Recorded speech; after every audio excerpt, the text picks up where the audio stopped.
BRS ప్రభుత్వం notification వేసిన వాటికి సర్టిఫికెట్స్ మాత్రమే ఇచ్చి కాంగ్రెస్ ప్రభుత్వం ఇచ్చిందని చెప్పుకుంటుందని విమర్శించారు మాజీ మంత్రి ఎమ్మెల్యే హరీష్ రావు.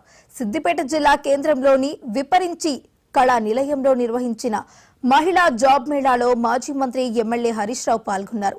ఎనుములను నమ్మితే అన్ని ఎగవేతలే అని ప్రజలకు తెలిసిపోయిందని అన్నారు. రాష్ట్రపతి ఉత్తర్వులను సవరించి బీఆర్ఎస్ ప్రభుత్వంలో 95% స్థానికులకే ఉద్యోగాలు ఇచ్చామని అన్నారు.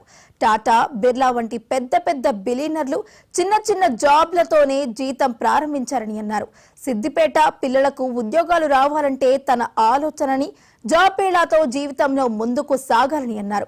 కాంగ్రెస్ ప్రభుత్వం మొదటి సంవత్సరం ఉద్యోగాలు ఇస్తామని గొప్పలు చెప్పుకుంటున్నారని ఆరోపించారు. ప్రజలకు హామీలు అమలు చేస్తామని చెప్పి ప్రజలను మోసం చేసిందని అన్నారు.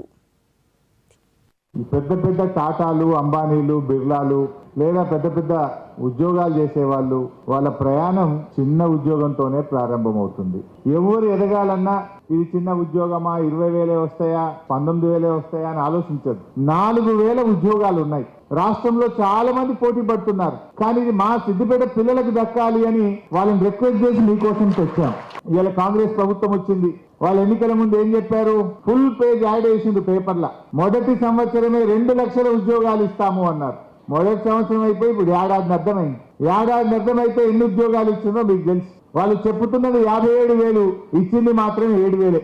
ఈ ప్రభుత్వం వచ్చినంత నోటిఫికేషన్ ఇచ్చి పిల్లలకు ఉద్యోగాలు ఏమైనా ఇచ్చిందంటే 7,000 మాత్రమే. మిగతా 50,000 గతంలో బీఆర్ఎస్ ప్రభుత్వంలోనే నోటిఫికేషన్ ఇచ్చి పరీక్ష పెట్టి రిజల్ట్ ఇస్తే కాగితాలు మాత్రం వీళ్ళు వచ్చింది అంతే. ఇవాళ అన్ని నిన్న అసెంబ్లీలో నేను రాత్రి మాట్లాడుతూ ఉంటే 2 లక్షల పైన రుణమాఫీ లేదు, చెయ్యమని చెప్పి చేతులు ఎత్తేసింది. అంటే 2 లక్షల పైన రుణమాఫీ మోసం చేసింది, 2 లక్షల ఉద్యోగాలు మోసం చేసింది, రైతు భరోసా మోసం చేసింది, ఇవాళ తులం బంగారం అన్నారు మోసం చేసిండ్రు. అమ్మితే ఎగవేతలు తప్ప ఏం మిగలలేదు తెలంగాణ ప్రజలకు. అన్ని ఎగవేతలు.